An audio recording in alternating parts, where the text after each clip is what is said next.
Почитувани гледачи, добро вечер, ги следите 10 минути на телевизија 21.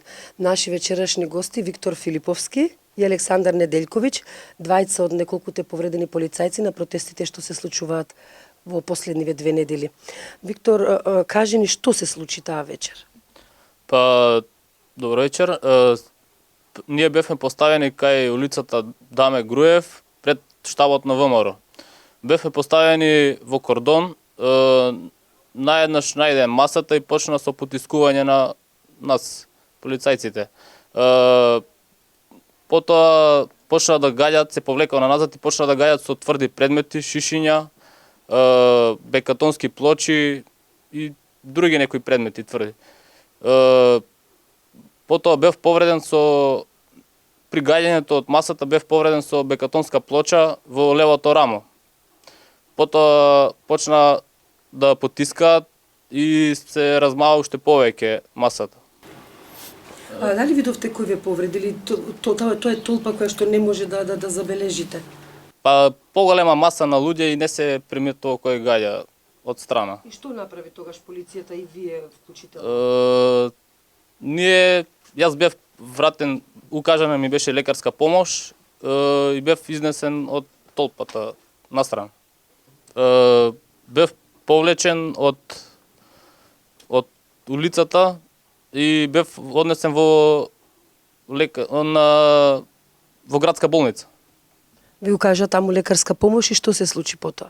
Беше укажана лекарска помош, се врати во матичната единица и бев на поледување 2-3 дена дома, на домашен одмор, зашто не бев спремен за понатамошно извршување на задачите од повредата. Александар, дали ти можеш да ни кажеш, колку што добро разбрав, Виктор бил пред седиштето на ВМРО како објект што го обезбедувале и неговата интервенција започнала кога толпата народ почнала да физички да напаѓа полицијата. Вие сте интервенирале во друг дел од протестите. Каде интервениравте ви и што ви се случи вам? Вака на исто место, значи на иста позиција бевме и ние поставени, што тие беа поставени на делот пред штабот на ВМРО, што го штите и што го обезбедува, што масата почна да биде агресивна и да почна да мава со тврди предмети, со бекатонки, камења, шишиња и останати предмети, што со цел ние по наредба од командири се упативме за да ја разбиеме масата на улицата од Даме Груев кон партизански одреди со цел во тоа движење. Кога тргнавме со потиснување на масата, тие почнаа да бинуваат агресивни и да маваат со предмети тврди, како што се здобив со повреда во колено, на нога, што не можев да ги извршувам понатаму, не можев да продолжам натака, што морав да се исклучам од кордонот и ми беше укажана првично од нашите колеги лекарска помош, потоа во болница. И што се случи во болница? Ви кажа лекарска помош и?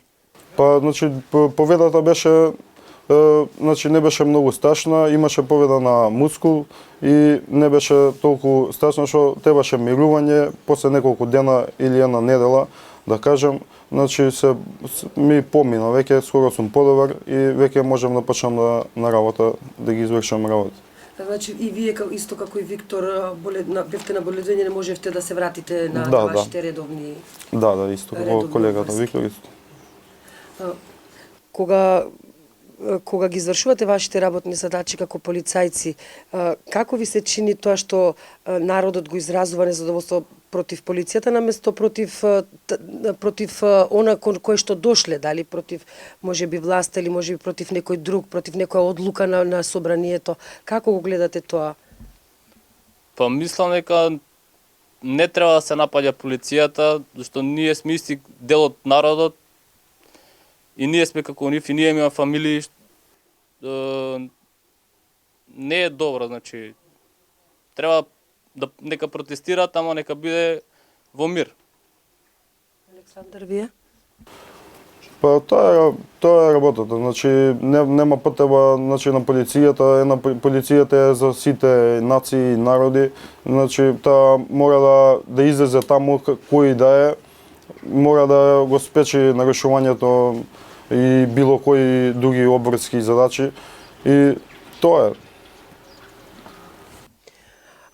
Кога веќе мора, кога добивате наредба да ги извршувате вашите задачи, а тоа меѓу другото значи и употреба на физичка сила тогаш кога е тоа потребно. Дали чувствувате одговорност? Па